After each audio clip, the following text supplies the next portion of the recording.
परवरदिगार आलम ने फरमाया सुबहानल्लज़ी असरा बिअब्दिही लैलन मिनल मस्जिदिल हराम इलल मस्जिदिल अक़सा अल्लज़ी बारकना हौलहू लिनुरियहू मिन आयातिना इन्नहू हुवस समीउल बसीर। रात के मुख्तसर हिस्से के अंदर इमामुल अंबिया सरकारे दो आलम मक्का मुकरमा से बैतुल मुक़द्दस तशरीफ ले गए। अंबिया की इमामत फरमाई। रातों रात सातवां आसमानों को उबूर फरमाकर अल्लाह तबारक व तआला के अनवारात खासा की ज़ियारत फरमाई। शबे मेराज इमामुल अंबिया जब वापस आए, हुजूर अकरम सल्लल्लाहु अलैहि वसल्लम ने लोगों को इत्तला दी। नऊज़ बिल्लाह कौम ने तरह तरह के एतराज़ात किए। एक रिवायत मैंने ये भी पढ़ी है कि हुजूर ने शबे मेराज जनाब जिब्राइल से पूछा, जिब्राइल मैं अपनी नबूवत का ऐलान करता हूँ, लोग तकज़ीब करते हैं। मैं बताता हूँ मैं अल्लाह का नबी हूँ, लोग जुठलाते हैं।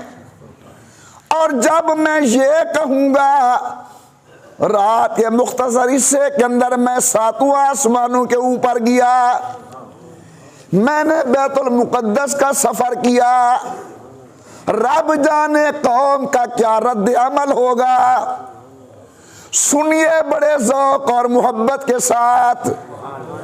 मेरे आका फरमाते हैं जनाब जिब्राइल ने अर्ज़ की इन्नल कौम युकज़्ज़िबुका वलाकिन अबा बकर युसद्दिक़ुका।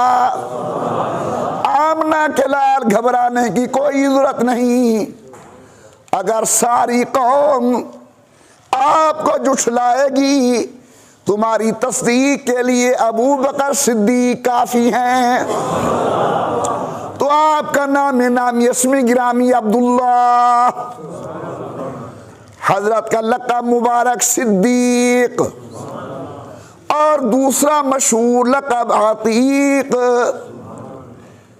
मैं पढ़ रहा था बड़े अजीब उलमा के इरशादात।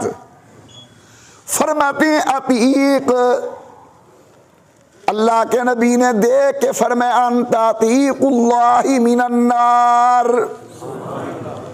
ऐ अबू बकर अल्लाह ने तुझे जहन्नम की आग से आज़ाद कर दिया है। अतीक का दूसरा माना जिसके नसब पर कोई एतराज न हो। हजरत जनाब अबू बकर को इसलिए भी अतीक कहा जाता है, नसब बिल्कुल साफ सुथरा। बाज़ उलमा ने लिखा कि जनाब अतीक उसे कहते हैं जो देखने के अंदर बड़ा खूबसूरत हो। हजरत जनाब सिद्दीक अकबर बड़े खुशरू थे, इसलिए इनका लक़ब है अतीक।